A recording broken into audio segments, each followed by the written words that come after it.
جس بندے کا یہ عقیدہ ہے کہ وجود صرف ایک اللہ کی ذات کا ہے، بظاہر جو مظہر ہے وہ انسان ہے، وہ جانور ہے، لیکن وجود جو ہے اللہ کی ذات ہے، یہ ہے وحدت الوجود۔ اس طرح عقیدہ رکھنے والے کا کوئی بھی عمل قبول نہیں، ہر عمل مردود ہے، چاہے وہ بظاہر رفع الدین کرے، سینے پر ہاتھ باندھے، سنت کے مطابق نمازیں پڑھے، روزے رکھے، حج کرے، زکاتیں دے، جتنی چاہے عبادات کرے، لیکن اگر عقیدہ صحیح نہیں ہے، اللہ کی ذات کے بارے یہ عقیدہ ہے کہ تمام چیز جو ہے یہ اللہ کی ذات کا مظہر ہے،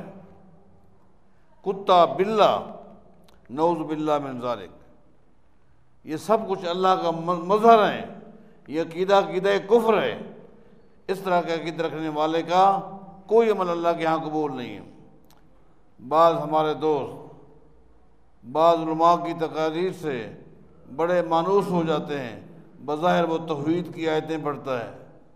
نبی علیہ السلام کی اتباع کی آیتیں پڑھتا ہے، جی یہ تو بڑا موحد انسان ہے، لیکن جب آپ گہرائی میں جائیں گے دیکھیں گے اس کا عقیدہ کفر ہے۔ لہذا اس کے ظاہری اعمال پر اعتبار کر کے اس کو اپنا پیشوا سمجھنا انتہائی گمراہی ہے، اس سے اجتناب کرنا چاہیے۔ جو انسان بدعت پر مر جائے اس کے لیے دعا کر سکتے ہیں، اور کیا اس انسان کے لیے امید کی جا سکتی ہے کہ وہ جنت میں جائے گا؟ دیکھیں، جو بدعتی انسان ہے اس کا کوئی بھی عمل قبول نہیں ہے، نہ چھوٹا عمل نہ بڑا عمل۔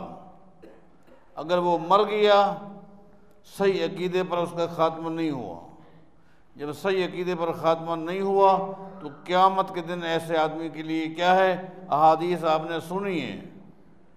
فرشتے آگے آ جائیں گے، وہ حوض کوثر پہ جانا چاہیں گے، فرشتے روک لیں گے، نہیں جا سکتے، یہ بدعتی انسان ہے۔ بدعتی انسان کا ٹھکانہ جہنم ہے۔ جس شخص کے بارے آپ کو یقین ہے آخری وقت تک وہ شخص بدعت پر قائم تھا، ایسے شخص کے لیے کوئی دعا نہ کیجیے۔ ہاں، آپ بڑے بڑے مجرموں کے لیے آپ دعائیں کر سکتے ہیں۔ ایک آدمی زنا کرتا رہا، چوریاں کرتا رہا، یہ بڑے گناہ ہیں، اللہ تعالیٰ محفوظ فرمائے، لیکن آپ دعا کر سکتے ہیں۔ بدعتی انسان کے لیے آپ دعا نہیں کر سکتے۔ اللہ تعالیٰ نے قرآن مجید میں سورہ آل عمران کی آیت 113 میں فرمایا ہے کہ ان اہل کتاب میں بھی سب ایک جیسے نہیں ہیں، ان میں سے ایک جماعت حق پر قائم رہنے والی ہے، جو راتوں کو کلام اللہ کی تلاوت کرتے ہیں اور سجدہ بھی کرتے ہیں۔ آگے مزید ان کے اعمال کہ اللہ تعالیٰ نے تصدیق فرمائی ہے۔ میرا سوال یہ کہ اہل کتاب کا مذہب اختیار کرتے ہوئے نیک اعمال کیے جائیں تو کیا وہ قابل قبول ہوں گے؟ دیکھیں، قرآن کریم تفسیر کے ساتھ بیان کرتا ہے، الآیۃ تفسر بعضھا بعضا، یا اہل کتاب لستم علی شیء، یہ قرآن کریم ہے۔ اہل کتاب تم اس وقت تک کچھ بھی نہیں ہو جب تک کہ تورات پر، انجیل پر، وما انزل، اور اللہ کی اس وحی پر ایمان نہیں لاؤ گے۔ اس کا مطلب یہ ہے کہ اہل کتاب کا ایک مقام ہے، ایک شان ہے، لیکن شرط یہ ہے کہ وہ تورات پر ایمان لا چکے، انجیل پر ایمان لا چکے، اب آخری پیغمبر محمد مصطفیٰ کی وحی پر بھی ایمان لائیں۔ اگر وہ نہیں لاتے ان کی عبادات کا کوئی فائدہ نہیں ہے، وہ جہنم کا ایندھن بن جائیں گے۔ اب نبی السلام آ چکے، آپ کے آ جانے کے بعد سابقہ تمام انبیاء کی شریعتیں منسوخ ہو چکی ہیں۔ اس آخری پیغمبر کے بارے قرآن کریم میں آتا ہے هو الذی ارسل رسولہ بالہدی ودین الحق لیظہرہ علی الدین کلہ وکفی باللہ شہیدا۔ اب یہ جو دین ہے یہ غالب ہے، باقی تمام مغلوب ہیں۔ جو مغلوب دین کو حجت سمجھتا ہے وہ گمراہ انسان ہے۔ میرا گارمنٹس کا کاروبار ہے، جب میری زکوٰۃ کی ادائیگی کا وقت آتا ہے تو اس وقت میرا 70% سرمایہ کاروبار میں گردش میں ہوتا ہے، جبکہ حاضر نقد صرف 30% ہوتا ہے۔ میرا سوال یہ ہے کہ میں زکوٰۃ 100% سرمایہ کی ادا کروں گا یا 30% کی؟ دیکھیں جی، سال کے بعد آپ نے یہ دیکھنا ہے آپ کی ٹوٹل جائیداد کتنا ہے، ٹوٹل مال آپ کے پاس ہے، پارٹیوں کے پاس ہے، ادائیگی ہو چکی ہے، ادائیگی ہونی ہے، پیسہ رولنگ میں ہے، سامان رولنگ میں ہے،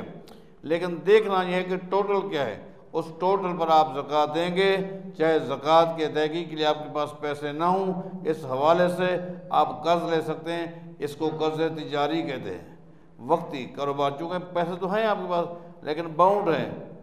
سرمایہ تو ہے لیکن وہ رولنگ میں، لہذا ٹوٹل جو آپ کے پاس جائیداد ہے،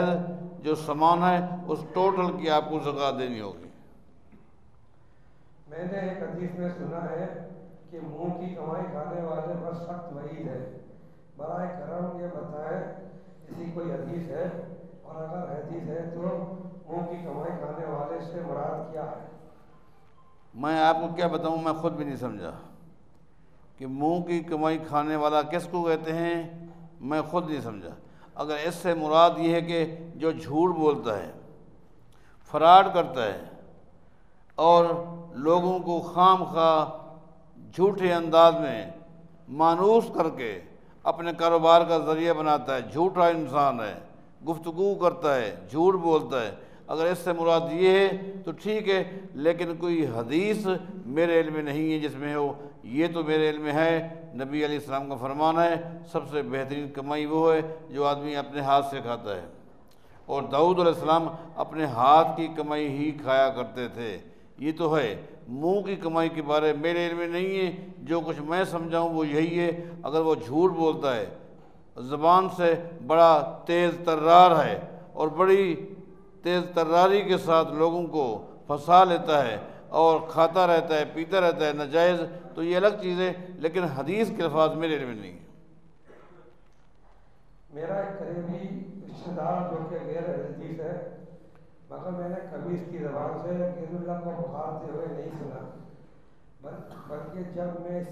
کے سامنے توحید بیان کرتا ہوں تو میری باتوں کی تائید بھی کرتا ہے، تو ایسی صورت میں میرے اس رشتہ دار کے فوت ہونے پر اس کی نماز جنازہ اور دعائے مغفرت کر سکتا ہوں؟ جس بندے کا عقیدہ صحیح ہے اور عمل بھی سنت کے مطابق ہے، وہ چاہے اپنے آپ کو اہل حدیث کہلائے یا نہ کہلائے، اس کی نماز جنازہ بھی آپ پڑھیں، اس کے لیے دعا بھی کریں، اور جس کا عقیدہ صحیح نہیں ہے، عمل صحیح نہیں ہے، چاہے وہ اپنے آپ کو اہل حدیث ہی کہلائے، اس کا نہ نماز جنازہ ہے نہ اس کے لیے دعا ہے۔ کسی شخص کا کاروبار چل رہا ہے اور گزر اوقات عرصے سے جاری ہے، مگر بعد میں اسے معلوم ہوتا ہے کہ اس کی آمدنی میں ناجائز حرام کی کمائی شامل ہو گئی ہے، اب اس صورت میں وہ کیا کرے؟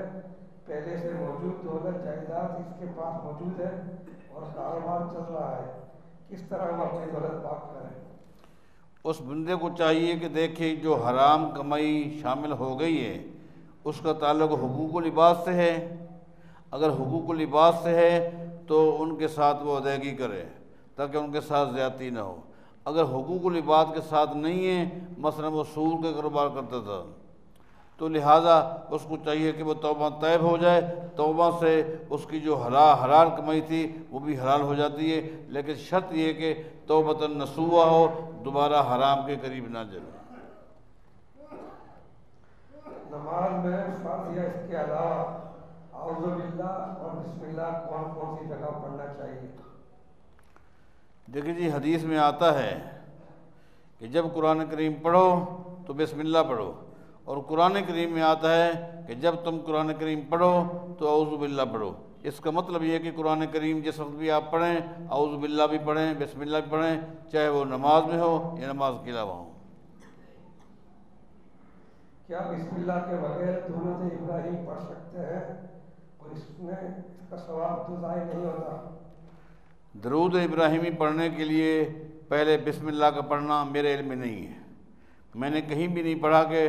درود ابراہیمی سے پہلے بسم اللہ پڑھی جائے، میرے علم میں نہیں ہے، لہٰذا بسم اللہ کے بغیر ہی آپ نے درود پڑھنا ہے انشاءاللہ۔ اسی طرح آیت کرسی یا کوئی اور سورت بغیر بسم اللہ کے پڑھ سکتے ہیں؟ دیکھیں، آیت الکرسی قرآن کریم کی ایک آیت ہے، اس آیت کو پڑھنے سے پہلے آپ اعوذ باللہ بھی پڑھیں، بسم اللہ بھی پڑھیں. اگر خالی اعوذ باللہ پڑھیں تب بھی صحیح ہے، لیکن پڑھنا چاہیے. ایک سوال یہ ہے کہ بعض موبائلوں میں جو ہے اذان کی ٹون ہوتی ہے، اس وقت اگر باتھ روم میں ہو تو کیا کریں؟ پہلی بات تو یہ ہے کہ کوشش کریں کہ آپ موبائل پہ نا ایسی ٹون جو بالکل سادہ ہو. ضروری ہے بعض لوگوں نے تلاوتیں لگائی ہوتی ہیں، بعض اذانیں ہوتی ہیں، نہیں اس طرح کے کلمات نہیں ہونے چاہیے. انسان کی کیفیت کبھی کوئی کیسی ہوتی ہے، کبھی کیسی ہوتی ہے، لیکن اتفاق ہے اگر کسی سے ایسی غلطی ہو ہی گئی ہے اور اس طرح کے کلمات ہیں اور وہ باتھ روم میں ہے، اس کو جواب نہیں دینا چاہیے.